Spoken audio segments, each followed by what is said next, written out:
Zoomi's prayers, the days that were.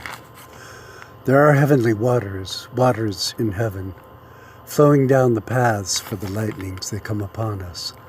They cling to the arch of heaven, numerously colored, 70 times 7 as the rainbow, bursting from the clouds, struck fracture by the bolts from above, colored as kaleidoscopic stones, as the jewels of the ephod of Israel, vested upon the high priest. Yet there is a boundless continuity of the waters, as will all men be found to be boundlessly connected. These divine waters then part as the Red Sea, swallowing evil, and setting shores to the seas, boundaries to the land. The mountains rise, the valleys sink. Elohim called the dry land earth, and the gathering place of the water he called the seas. And Elohim saw that it was good. While God separates things according to their natures, you by this very act separate also notions and names. Human naming is but the distant echo of this divine act.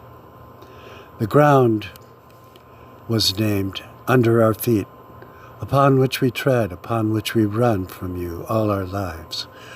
The sea is a connected whole, singular and intensive. The rivers which its sovereignty receives are unnoticed. Its basins, that divine bulwark against the pressure of the waves, stands fixed, yet the earth is yet bare and empty. You cannot as yet find good. Then arise plants and trees bearing fruit, all to be called Gaia, having productive vegetative power. All have semen, the seed of new life. Over the lives of all men have arisen theories of our beginnings. Over a lifetime, fostered ideas are shaken and discarded by each man.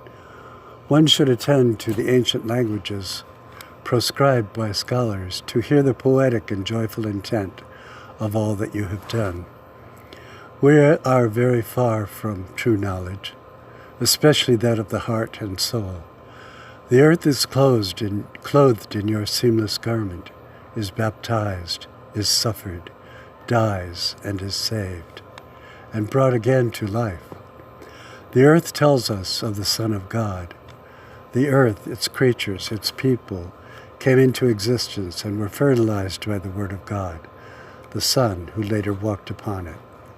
After the creation of light, an emanation from your light simply thought into being, were endowed light-giving bodies, these to divide the entire day into two halves, to sign the weather of the quarters of heaven, to sign historical occurrences, their astrology, to mark time, navigation, and other human callings.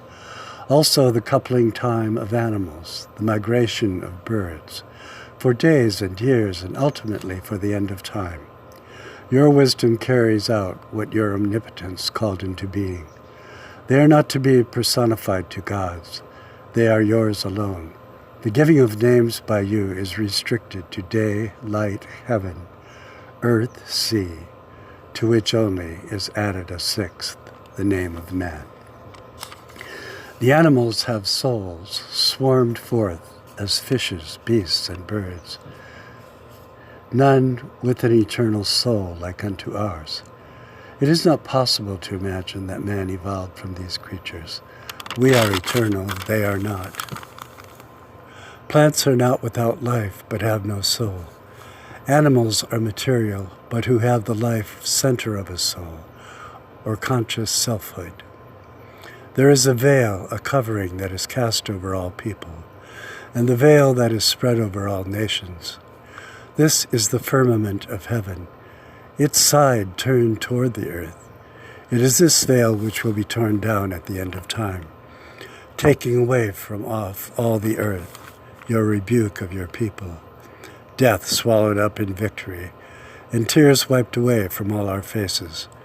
Your eternal jussive mood, commands all this, and thus it shall be so. We are made last of the creatures. You hasten past the blessing of the land animals to create us. Man is called into being and formed from the dust of the earth. Woman is taken from his side. She is of him. We are in need of all the creatures that precede us, without their being in need of us. Man does not come into being by a fiat addressed to the earth. We are formed by solid declaration of your will, solemn declaration, made in your image, after your likeness. You are continually speaking to the persons of God and to the hosts of spirits in heaven, all that you purpose to do on earth. We too are made in the image of the angels. Yours is one family, God of three persons, the children of God, chosen from before the world came to be, the angel hosts, which ministered to us all our lives. Our likeness to you is not its content, but its consequence, not its nature, but the manifestation of that nature. We are creatures with mystery veiled over ourselves, self-conscious, self-determining, and therefore exalted above all other earthly creatures. We experience a trembling joy, a dance of victory in three measures, as you declare in your divine counsel, 1, and Elohim created man in his own image. 2, in the image of Elohim he created him. 3, male and female he created them. No transgender is seen here, nor intragender intercourse. We are to be married, man and woman, with exceptions to the single life lived toward you. The notion of the pair predominates. You blessed us, the notion of our kneeling in prayer, thus to recreate the paradise of talking with you. We are to extend as a pond extending its breadth, to lie prostrate. A plentiful harvest comes from this flooding of the pond. To bless is to cause to step, to bring onward, to make prosperous. As in Psalm 1, he will prosper. Generative power comes from the blessing. So Isaac blessing Jacob, and from him the 12 tribes of Israel. We, the last created, the noblest, but also the most needy. We were formed to have need of you, and that without you we should not thrive. The essential characteristic of creation is not the exclusion of material, but the miraculous achievement that anything shall henceforth exist according to law. We are given dominion over the earth, and the energy of strength, and the art of wisdom to prevail. Was paradise only a pleasant dream, a shadowy picture of our imagination? All living creatures within the earth exist in a state of constant war. Fighting all our lives, we come to the realization that there must be a better world. And this constitutes the blessing. We crawl toward it. We are in the preliminary stage of a glorified world in which love will bear sole sway, and death in every form to be cast out. Even here, peace was made the fundamental law for mankind. Yet we have war, continual war, inside and out of our life. All the powers of your being, yourself, your word, and your spirit were engaged in the work of creation. We too are to work, in copy of this model. Anciently, to work meant ascending, a mission, the direction, the work of a man's calling. When creation was completed, the history of the world was about to begin. What would we be like? What would we do with our lives? These things are known to you, and because you are certain of them, they are determined, predetermined.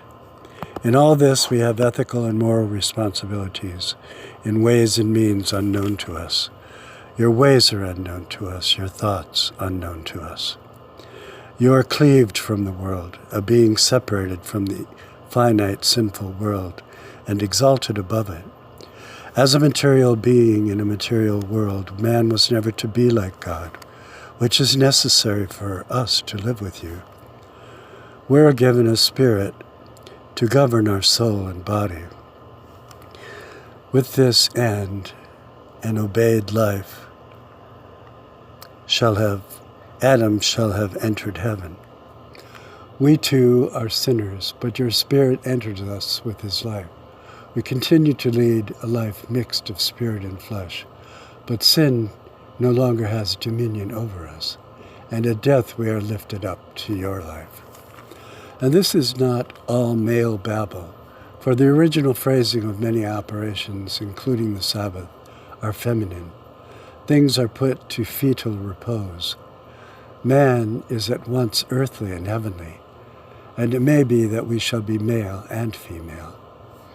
The earth is the dwelling place of man, and the scene of the history which revolves about us.